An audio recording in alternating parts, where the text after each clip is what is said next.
Why did the Son of God summon the mage from the ancient land of Ethiopia? Why does everything always return to the great Ethiopiacus? Because Ethiopia was not just a place on the map. It was a land whispered about by prophets.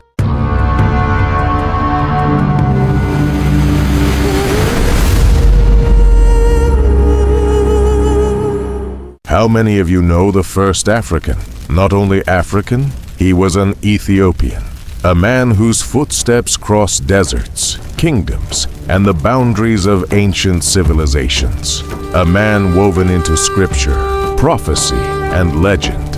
He visited Jesus after his birth, who, according to belief, journeyed from afar with the rest of the wise men to witness the divine birth of the Messiah. But this was no ordinary traveler. He was no wandering merchant or passing noble. He carried the symbols of a king: gold, frankincense, and myrrh. Not merely as gifts, but as messages, a tribute to royalty, a sign of divinity, and a prophecy of destiny. His profound encounter with the newborn Messiah, even before Saints Peter and John, fills our hearts with wonder and reverence. Imagine it, an Ethiopian standing in the presence of the very child who would one day redefine the fate of nations. And you think he was just a simple person? Just a background character in a distant story? No. Behold the captivating legend. He was a mighty, wise Ethiopian king. A king whose name echoes across centuries. King Basen. King Bazzen ruled for 8 years before the birth of Jesus and continued his reign for 9 years after. 16 years of leadership at one of the most important turning points in human history. He was not only a ruler of a kingdom, he was a guardian of culture, a protector of his people, a torchbearer of one of the world's oldest civilizations. His existence stands as a symbol of Ethiopia's rich history, its ancient power, its wisdom, and its spiritual connection to Christianity. A connection older than many realize, rooted deep in prophecy, scripture, and sacred tradition.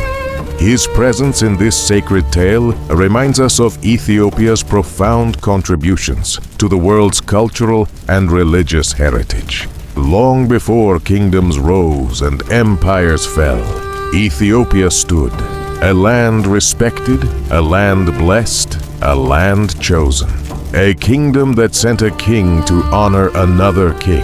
A nation whose story is written not at the edges of history, but at its very heart. Why did the Son of God summon the mage from the ancient land of Ethiopia? Why does everything always return to the great Ethiopiacus? Because Ethiopia was not just a place on the map. It was a land whispered about by prophets, a land the ancients called the cradle of wisdom, the source of kings, the guardian of mysteries older than empires. Before Rome rose, before Greece built its temples, before the pharaohs carved their names into stone, Ethiopia already carried the flame of divine knowledge. And so the question becomes deeper. Why was an Ethiopian king chosen to be among the first to honor the newborn Messiah? Why not a ruler from Persia, or Greece, or Arabia? Why Ethiopia? The answer lies beyond history. It lies in prophecy. For generations, the elders of Ethiopia spoke of a star, not just any star, but a celestial fire that would guide a king, a wise man, a guardian, to the place where heaven touched the earth. They knew the signs. They understood the scriptures. They carried ancient scrolls written in Ge'ez long before other nations even existed. And when the star appeared, it was not a surprise. It was a calling. The Ethiopian king, known in ancient tongues as Bazzen, was not merely traveling to meet a child. He was answering a divine summons foretold centuries earlier. But the story does not end there. Why does the world repeatedly turn its eyes toward Ethiopia? Why do legends, histories, and prophecies circle back to this land again and again? Because Ethiopia is one of the few places on earth where heaven and humanity have walked side by side. It is the land of Enoch, the man who walked with God and was taken. It is the land of the Ark of the Covenant, safeguarded for millennia while empires rose and fell. It is the land where Christianity took root before Europe ever heard the name Messiah. It is a land whose kings are said to descend from Solomon himself. And Ethiopia's role in the divine story did not stop with King Bazen. No, this was only the beginning. For after the birth of Jesus, after the star dimmed, after the wise men returned home, another prophecy stirred within the mountains of the ancient kingdom. It was said that Ethiopia would one day become the keeper of sacred knowledge, while nations fought, crumbled, and lost their way. It was said that Ethiopia held secrets older than the flood, older than Babel, secrets passed down from the watchers of old to the first kings of the Nile. And the world powers, the scholars, the archaeologists, the explorers, they all tried to understand why Ethiopia remains a wellspring of unbroken spiritual legacy. But the truth is simple.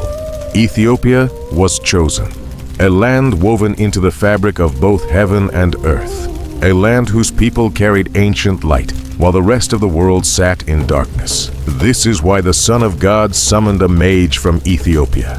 This is why the first visitor to bow before the Holy Infant was not a Roman lord, not a Persian emperor, not an Arabian sheikh, but an Ethiopian king bearing gifts worthy of a Messiah. And this is why the world, even today, whether knowingly or unknowingly, continues to trace its eyes, its questions, its hopes, back to the mountains and valleys of Ethiopicus, the ancient soul of Africa. Because the story of Ethiopia is not a footnote in human history. It is a foundation, a pillar, a reminder that greatness, wisdom, and divine favor can rise from the most unexpected places and shape the destiny of the world.